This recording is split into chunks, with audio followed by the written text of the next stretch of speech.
सहारा enterprises तुमच्या स्वप्नातली गाडी आता कमी किमतीत.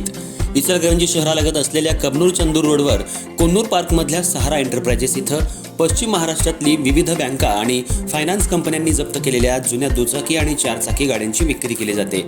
शोरूम किमतीपेक्षा 25 ते 50% कमी दरात, उत्तम स्थितीत आणि संपूर्ण कागदपत्रांसह त्वरित डिलिव्हरी.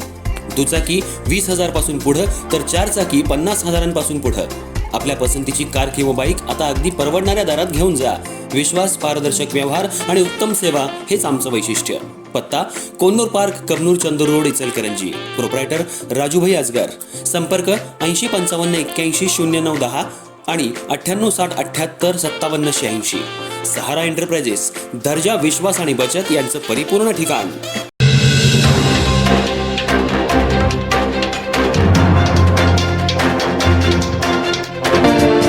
नियोजित हातकणंगले इचलकरंजी रेल्वे मार्गाला गती मिळावी या मागणीसाठी सोमवारी 23 फेब्रुवारी रोजी प्रांत कार्यालयासमोर एकदिवसीय धरणे आंदोलन हाती घेण्यात आलं असल्यानं या आंदोलनात इचलकरंजीतील सर्व नागरिक, उद्योजक आणि रेल्वेप्रेमी यांनी सहभागी व्हावं असं आवाहन इचलकरंजी रेल्वे कृती समितीच्या वतीनं करण्यात आलंय. इचलकरंजी हे वस्त्रोद्योगाचं मोठं केंद्र आहे. देशातला प्रत्येक नागरिक या शहराशी जोडला आहे. येथील सूत आणि कापडाची मोठ्या प्रमाणात आवक जावक होते.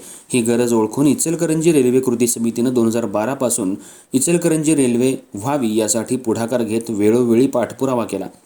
इथल्या उद्योजकांनी या मागणीला पाठिंबा दिला. एवढंच नाही तर शाळेतील विद्यार्थ्यांनीही जवळपास 15,000 पत्र पंतप्रधान कार्यालय, रेल्वे मंत्रालय यांना पाठवली. या सर्वांची मागणी लक्षात घेता 2017 साली तत्कालीन रेल्वे मंत्री सुरेश प्रभू यांनी या नियोजित 8 किलोमीटर रेल्वे मार्गाला मंजुरी दिली. सर्वेक्षण झालं, हा प्रकल्प मंजूर झाला. केंद्रीय अर्थमंत्र्यांनी आपल्या बजेटमध्ये वेळोवेळी वाढ करून हेड जिवंत ठेवण्याचं काम केलं.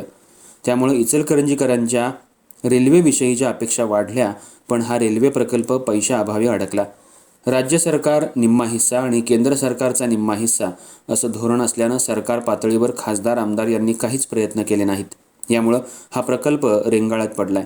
वेळोवेळी खासदार, आमदारांना जाणीव करून देऊनही त्यांनी दुर्लक्ष केल्यानं रेल्वे कृती समिती आता इचलकरंजीच्या जनतेच्या दरबारात जाणार असून याचाच भाग म्हणून गेल्या आठवड्यात प्रांताधिकाऱ्यांना निवेदन देण्यात आलं.